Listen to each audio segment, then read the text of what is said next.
Alright, what's going on, everybody? Welcome to the Ravens bye week report. I think that's what we're going to be calling this, right? Yeah, something like that. The current state of the Ravens is? That's a good idea. The state of the Ravens bye week address. You know, like how they do the state of the Ravens address at the end of the season? But state of the Ravens... Every week. No, like the state of the Ravens they do at the end of the year. Okay, so we're going to call this the state of the Ravens bye week address. And they currently stand at 3-4, second place in the AFC North. Well, they won't be second place after this week. Pittsburgh will be 3-4 again. Well, no, they're what, 2-4. Yeah, they'll be 3-4 because they're going to beat Oakland. Yeah. But currently stand at 3-4 right now, second in the AFC North. And basically, what we're going to do is we're just going to go over what we think needs to change for the Ravens to get them back on the right track. Yep. All right. So first thing. Let's start off with offense. No, first thing I'm going to start off with is hardball, because the main point I wanted to make in my last video, I didn't say it until like the 14-minute point. Oh. My main point of the video was when you're losing games by 2 and 3 points, one coaching fuck up is enough to lose the game. The Buffalo game. The Buffalo game, the Green Bay game, the Steelers game, and the Denver game, but that don't count because we lost so bad. Yeah. But that Denver game, though, not him, because, I mean, they didn't show a replay in the booth. Like, don't matter. The other guy should have called down. Corey Graham was on the field saying the ball hit the ground. Listen to your players in situations like that. I know, like, they always say he didn't catch it, but when your player is running over to the sideline while the play is still going on while Peyton Manning's trying to throw a pass, and he's telling you that the ball hit the ground, the ball probably hit the ground. Because he's going to give up that little charade to try and get some time after, like, 2 seconds. But anyways, my point is, when you're losing games by 2 and 3 points, one coaching fuck up is enough to cost you the game. Let alone hardball fucking up 3 and 4 times every game. Going for it on 4th and 1. Well, I mean that really didn't even bother me. But we should have kicked the field goal there or ran a different play. You don't run the same play 4 times in a row and not get a yard. Yeah. Anytime. You lost 2 yards. Yeah. Yeah. But that pissed me off. Tucker not letting Tucker kick a 51-yard field goal against the Packers. When you get inside of the 40-yard line, you should kick a field goal every time. And they say we don't mind going for it on 4th down because we know our defense is going to be able to hold them. Well, Jesus Christ! If they spent the whole entire first 2.5 quarters holding them. Yeah. They couldn't do any more, and with what I called it on that one play to Jordy Nelson, I was like, they're going to get beat on this play. They're gassed. Yeah. And Webb tried his best. That's like his first touchdown pass he's given up in 2 years. But he costed us 9 points that game. So that dumbass shit at the end of the first half. Again. Throwing the ball. Like, we only had 10 seconds left and 1 timeout. It's not like, if we're hardball, we would have had to get inside of the 30-yard line to kick the field goal. So we would have to go on like 70-some yards. Or you would have Justin Tucker kick like a 57 or 59-yard field goal. And that's another thing I don't like. You don't want him to kick a 51-yard field goal because he missed 2 against the Browns. So what, you want to wait for him to kick another 50-yard field goal when it's game-winning time or in overtime or to tie the game? Yeah. Let him get used to kicking the fucking long field goal. Yeah. What else? Yeah, he fucked up a lot of times in the Buffalo game, but that was mostly Flacco throwing 5 picks. Yeah, but that's just amazing how bad Buffalo is that we still had a chance to win that game. Yeah. And then last week, calling the timeout, wasting 20 seconds on the clock, then calling timeout. Yeah. And that was 3rd down, 3rd and 6. Yeah. I mean, we would have got the ball back if Corey Graham would have made the fucking tackle. Yeah. And we would have had plenty of time if he would have. But I think he was playing for overtime because they were on 3rd down. They wanted to run the clock down. He probably wanted to run the clock down to get into overtime. Yeah. But the onside kick was just fucking retarded. You're giving them the ball in field goal position. In the 4th quarter, when you're down by 4. Yeah. The squib kick at the end, I know he told Tucker to do it. Yeah. He told him to kick it to the 5-yard line and try to get him tackled at the 15 instead of the 20. Yeah. Which makes no sense at all. 5 more yards, big fucking deal. Yeah. Yeah. And the timeout at the end. Like he has no clock management skills, no timeout management skills. No. What I love is like a lot of the times, like at the end of the first half, we'll be left with 3 timeouts. Yeah, 3 timeouts. Like, Jesus Christ, we have 3 timeouts. Use them. Like when your defense is on the field for long periods of time in the first half, and they're moving the ball. Call a timeout. Let them adjust. Let them take a breath. Yeah. You know, especially when your offense can't do a damn thing the first 3.5 quarters of the game. He also needs to stop being a douchebag at his press conference too. Like, you're gonna get hated by the Baltimore media, dude, if you keep going, because it's so funny because like he never answers any of the questions. He always answers them What he wants to answer. Yeah. They'll ask him a question and he won't even answer the. He knew about everyone knew about the Bryant McKinney trade, but he didn't want to say anything about it. It's just like, dude, we know what the trade was. We're just asking you what you got. Yeah. It's not like you got a player. You're not gonna trade players for player this late in the season. He probably felt like a dumbass after signing him for all that money and only getting a 7th round pick. Conditional pick. So it could get better, depending on how he plays. But alright, so done with the coaching. Yeah.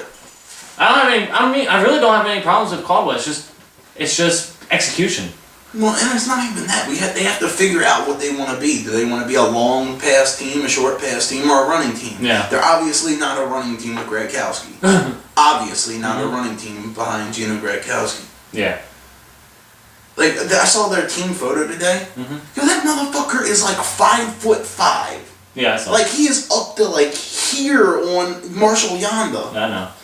And it's like, Jesus Christ, no wonder we can't run the ball. Look how small he is. And I love after the first drive of the game, he is always dirty. He is always dirty. He has skid marks up and down his back last week because it was a dirt field. Well, real field. Yeah, it's just like, now you can say dirt field for Heinz Field. That's a dirt field. He's always rolling around on the fucking ground. And then it's just, and like every time you see Joe Flacco get sacked, it's like you can see like a picture of Gino Gradkowski looking up at him like, uh-oh. He is the main problem with the offense. Him and losing and not having Dennis Pitta. Or Anquan Bolden. I think we could have done without Bolden or Pitta, but we couldn't do without both of them. Yeah, exactly. That's what Pitta would have taken care of what Bolden was doing, and vice versa. Yeah. Bolden could have done what Pitta's doing. Well, Bolden did what Pitta's doing. Yeah, but I think Pitta would have done it better. He's a lot faster than Bolden is right now. Whatever happened to like the back shoulder fades or any back shoulder throws? The only one that can catch him is Pitta and Bolden. They're the only ones that can catch him. Well, Jacoby Jones called one against the Eagles last year, but they called pass interference on Pass interference. It wasn't pass interference, but it was still pass interference. And you're pointing out one play. How many times did he throw a back shoulder fade to frickin' Bolden in the playoffs? Yeah. Like all 20 of his catches were back shoulder fades. Yeah. And Pitta, back shoulder faded. Well, it was in the what game was it? The Colts game. No, that was a pass on no. But Pitta catches a lot of back shoulder fades. Yeah. The only thing I don't like about Pitta though is as soon as he catches the ball, he falls on the ground most of the time. True. Except for the Denver game. Yeah. That's the game where he had like 160 yards receiving in the fourth quarter. Yeah. Another thing I don't like about the pass game is why does it take so long to get Torrey Smith the ball? Yeah, to throw the ball to Torrey Smith. He threw it to him one time in the first half against the Steelers. Yeah. And all the Ravens fans complaining and saying, like I was on the forum the other day and people were saying Flacco was on the sidelines waiting for the defense to get off the field. The Ravens offense had one more drive or 2 more drives than the Steelers had. Because of the turnover. Yeah. And then we got the ball at halftime. So we had 2 more drives than they had. We had more yards than they had. We had 287, they had 286. So that just shows how bad the offense was. With 2 extra drives, they could only get 1 more yard than the Steelers. And most of those yards came in the fourth quarter. Yeah, all of them pretty much did. Yeah. I mean, you see... And the thing is, he really didn't have that bad of an accuracy game. I mean, he went 24 of 34. Was it 24 of 34? 24 of 34 for 215 yards. It's not too bad. It's not the yardage you want. No, but it's just... You can't do anything about it. If he wants to be mediocre, he was going to be mediocre.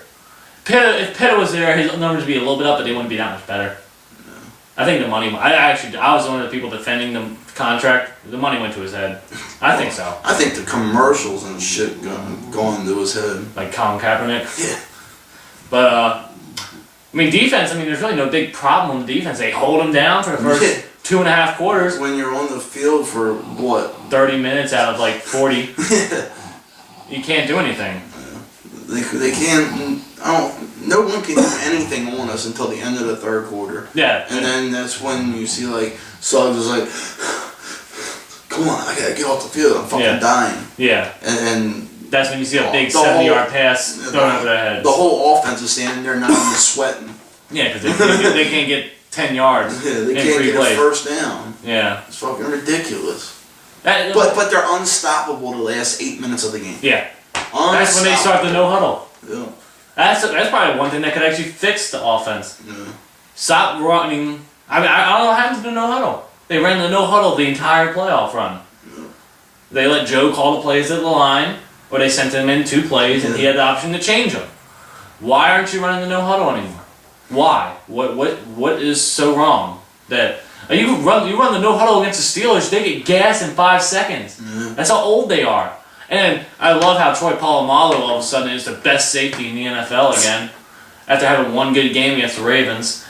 He didn't even have a really good. No, he had 2 tackles for loss, and he made a stupid play, and they called one of the smartest plays in NFL history when he jumped over the line. He jumped over the center. Yeah. And he got 2 penalties on it. Yeah. Leaping or launching or leaping and lining up over the center. Yeah, you don't do that, you idiot.